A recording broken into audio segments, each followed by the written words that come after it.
ఒక విషయం చెప్తాను, సీరియస్ గా చెప్తున్నాను భయ్య. నాకు నిజంగా చెప్పాలని ఉంది, చాలా రోజుల నుంచి చాలా బాధపడుతున్నా. బన్నీ అనే వ్యక్తి, నా వాయిస్ వస్తుందా మీకు?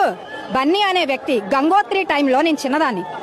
మా ఫాదర్ వాళ్ళు అనుకున్నారు మెగాస్టార్ చిరంజీవి గారు ఇలాంటి వాళ్ళని తీసుకొస్తున్నారు, ఆయన కోసం మేము సినిమా చూడాలా అని అనుకున్నారు మా పెద్దోళ్ళందరూ. అంటే ఆయన ఎలా ఉన్నారంటే ఆ టైంకి ఆడదానికి ఎక్కువ మగోడికి తక్కువ అన్న ఫేస్ వేసుకొని సినిమాల్లోకి వచ్చాడు.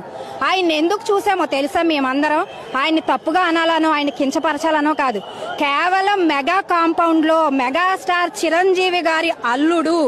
కేవలం భయ్య నేను వేరే ఎవరి హీరోల సినిమాలు చూడను, మెగా ఫ్యామిలీ అంటే నేను సినిమాలు చూస్తాను.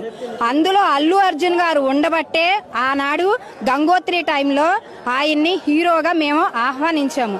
కానీ ఆయన ఏమన్నాడు, ఫ్యాన్స్ చూసంట ఆయన హీరో అయ్యాడంట. హీరో అవ్వక ముందు అసలు ఫ్యాన్స్ ఎక్కడ ఉంటారు భయ్య? అది మీకు కూడా తెలుసు, నాకు కూడా తెలుసు. చాలా తప్పది. మనం